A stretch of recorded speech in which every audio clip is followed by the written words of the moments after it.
How much of what happens in high school follows you for the rest of your life? More than you might think, starting with that GPA. Joining us now to discuss is MarketWatch's Katie Hill. Hi, Katie. Hey. So it turns out slacking off in high school is probably not a great idea. Yeah, it's really not, because high school GPA predicts how likely it is that you're going to graduate from college. It makes sense, right, that it predicts how likely you will go to college, but it predicts how likely even that you'll graduate from college. And those effects snowball through your whole life. It's incredible how the numbers really bear out. I mean, there's a chart here that shows if your high school GPA is 3.5 or higher, chances are you're going to graduate and get your BA in 6 years.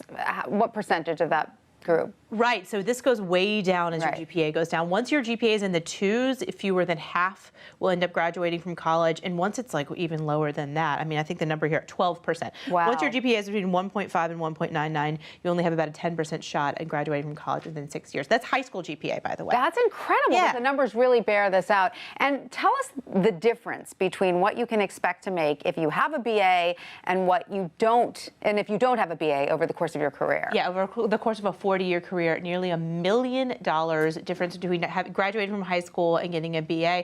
And even if you go to college and complete some college, you still don't get that much of a boost. That's a $720,000 gap there. So you got to graduate from college if you want the big earnings. That's really there. And again, this all is going back to that high school GPA, which starts snowballing its impact up. Incredible. And it turns out it's not just our grades. There are other things that happen to us in the wonder years that can follow us through life, correct? Yeah, this is a fascinating study that came out this week that showed that kids who are chronically bullied, so they say they were frequently bullied all the way up from kindergarten all the way through high school, it's about 1 in 4 kids, their grades are much lower than those who weren't bullied, and which is and that really impacts, again, what we just talked about, that isn't going to impact them, follow them through their whole life, because GPA matters so much. And this is based on a recent study. Does it show that kids who are bullied tend to miss more school? Is that why their grades are lower? Right, so that's what they think. So they get about 8 to 10 points lower on tests, and they think that's because they're absent more, because they want to avoid the bullies. It makes sense, right? They're absent more,